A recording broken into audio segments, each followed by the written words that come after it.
My birthday had always been quiet, something I preferred. Last week, I got home early, hoping for peace and a slice of solitude, but what I walked into was a nightmare. A stranger sprawled over Alex on the couch, his eyes wide as he scrambled to explain it all away.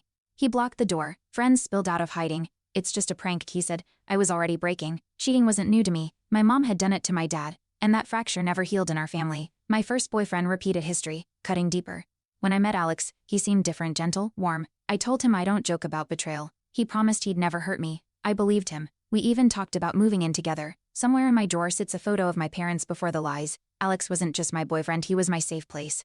He knew my history, my triggers. When we watched shows with cheating plots, he'd switch the channel without me asking. Once after a nightmare, he held me for hours. I let my guard down completely. My Aunt Teresa warned me once, "Don't trust too fast," but I laughed. Said Alex wasn't like the others. He'd helped me forget the past, until that night shattered it all. I ran barefoot. No plan, just keys in my phone. I ended up at Teresa's, shaking and drenched in panic. She opened the door without a word, wrapped me in a blanket, and sat with me on the kitchen floor. I couldn't stop shaking. My phone buzzed nonstop. Alex, Noah, even Anna. I turned it off. Teresa made tea, her silence louder than comfort. That night, I slept in her guest room, door locked, heart racing. The next morning, I turned my phone on. Over 50 messages waited. Alex begged me to understand. Noah said it was all a joke gone wrong. Then Anna's message popped up. I warned him. He thought you'd laugh. My fingers trembled. A prank? With his ex? In our home? I wanted to scream.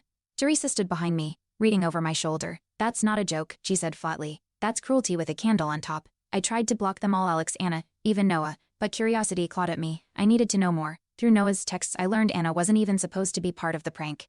It was Alex's idea to include her last minute. She wasn't in costume, no funny reveal, just skin, betrayal, and fake candles. Teresa muttered, "He wanted you humiliated." I stared at the cake box in the trash, still untouched, still mocking. I went online, checking our shared social pages. Someone had posted the prank, Alex laughing, Anna waving, me frozen in shock. Comments were brutal. "Overreaction much," one said. Another, "She's lucky her man's that creative." My heart dropped. Alex hadn't deleted it, he left it up. Teresa took my phone, eyes cold.